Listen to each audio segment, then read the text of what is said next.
ស្គាល់មនុស្សច្បាស់តាមរយៈ28ចំណុចនេះបើរៀនចេះហើយធ្វើឲ្យអ្នកខ្លាយជាអ្នកខ្លាំងមួយរំពេចសូមត្រៀមញ៉ាំទឹកមួយកែវសិនព្រោះអត្ថន័យរៀងក្តៅបន្តិចខ្ញុំមិនសមនឹងនិយាយទេប៉ុន្តែដើម្បីល្អទាំងអស់គ្នាខ្ញុំបង្ខំចិត្តនិយាយជាពិសេសចំណុចទី9ទី16និងទី24ទី1មនុស្សដែលមិនសូវចូលចិត្តរំខានអ្នកដទៃជាធម្មតាក៏មិនចូលចិត្តឲ្យគេមករំខានវិញដែរហើយមនុស្សមិនចេះបដិសេធក៏ជាមនុស្សមិនចេះប្រឡូកក្នុងសង្គមដែរទី2មនុស្សដែលតែងតែនិយាយដើមគេប្រាប់អ្នកប្រកបជាអាចនិយាយដើមអ្នកទៅប្រាប់គេវិញដែរទី3មនុស្សដែលជួបប្រទះគ្រប់រឿងតូចតាចតែងតែត្អូញត្អែ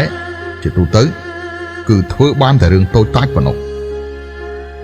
ទី4មនុស្សដែលមានវិន័យខ្ពស់ជាទូទៅសំណុំពររបស់គេចំពោះអ្នកដទៃក៏ខ្ពស់ដែរទី5ចង់ដឹងថាតើមនុស្សមានអាកប្បកិរិយាយ៉ាងណានោះអាចសង្កេតបានតាមរយៈការចិញ្ចឹមបណ្ដុះបណ្ដាលកូនរបស់គេតើយ៉ាងដូចម្ដេចទី6និយាយជាមួយមនុស្សឋានៈខ្ពង់ខ្ពស់ស្ដាប់សម្ដីរបស់គេកុំស្ដាប់តែអត្ថន័យខាងក្រៅជាធម្មតាពួកគេមិនសូវនិយាយចំត្រង់នោះទេតែងតែនិយាយបញ្ឆិតបញ្ឈៀងទី7បើអ្នកជូនស្ករគ្រាប់គេមួយគ្រាប់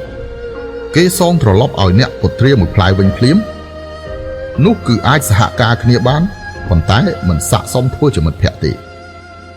ទី8មនុស្សសម្ដីតិចជារឿយមានពីរប្រភេទអាចជាមនុស្សសាមញ្ញពិតប្រាកដអាចជាមនុស្សពិបាកយល់ទី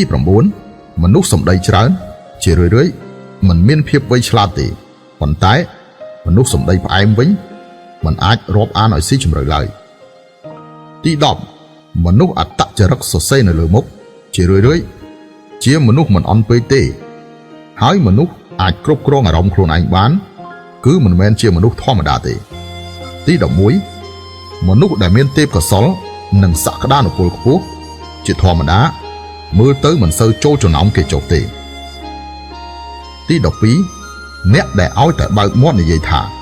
ខ្ញុំមានមិត្តភក្តិយ៉ាងនេះយ៉ាងនោះពូកែខ្លាំងណាស់មនុស្សប្រភេទនេះជារឿយគឺសាមញ្ញហើយថែមទាំងគ្មានសមត្ថភាពពិតប្រាកដអ្វីទេទី13មនុស្សពូកែអួតនៅមុខគេឯងជាទូទៅគឺគ្មានសមត្ថភាពអ្វីទេផ្ទុយទៅវិញគឺជាមនុស្សសម្ដីឥតបានការតិចតួចមនុស្សភ្នែកមុតស្រួចជាទូទៅជាមនុស្សគ្មានមេត្តាទី14វិនិច្ឆ័យចរិតរបស់មនុស្សម្នាក់ល្អឬអាក្រក់មិនត្រឹមតែមើលលើអាកប្បកិរិយារបស់គេប៉ុណ្ណោះទេយកល្អគួរតែមើលលើមិត្តភក្តិរបស់គេផងដែរថាតើពួកគេជាមនុស្សប្រភេទណាទី15មនុស្សដែលសរសើរអ្នកជាសាធារណៈមិនប្រកាសថាដើម្បីឲ្យអ្នកល្អនោះទេប៉ុន្តែមនុស្សដែលឲ្យយោបល់អ្នកដោយផ្ទាល់ជារឿយជាមនុស្សស្មោះត្រង់ពិតប្រាកដទី16មនុស្សដែលចូលចិត្តនិយាយថាពួកយើងគិតលើមនុស្សសញ្ចេតនាមិនគិតលើលុយទេអាចនិយាយបានថាគឺជាមនុស្សឆ្កួតចូលចិត្តមនុស្សដែលមុននឹងចាប់ដើមត្រូវនិយាយពីផលប្រយោជន៍ឲ្យបានច្បាស់លាស់សិនទើបនិយាយពីមនុស្សសញ្ចេតនាក្រោយនោះទើបជាសុភាពបុរសពិតប្រាកដទី17ការបង្ហោះលើបណ្ដាញសង្គមរបស់មនុស្សម្នាក់មិនប្រកាសថាតំណាងឲ្យស្ថានភាពគេបែបនេះទេ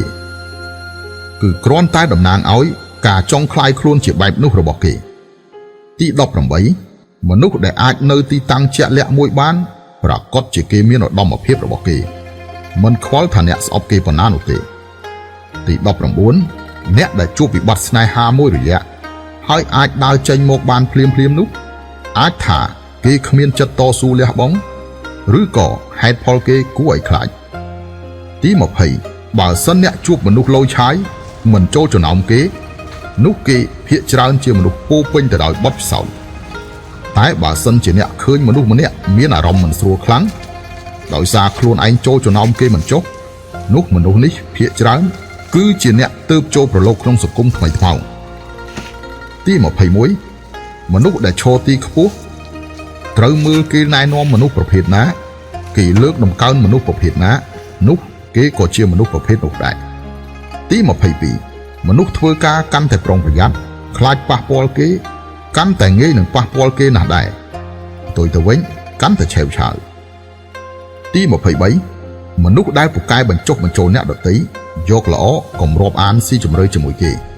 បើមិនអញ្ចឹងទេគឺត្រូវតែរងទុក្ខហើយទី24មនុស្សមើលទៅតឹងរឹងខ្លាំងមិនញញឹមមិនសូវនិយាយស្ដី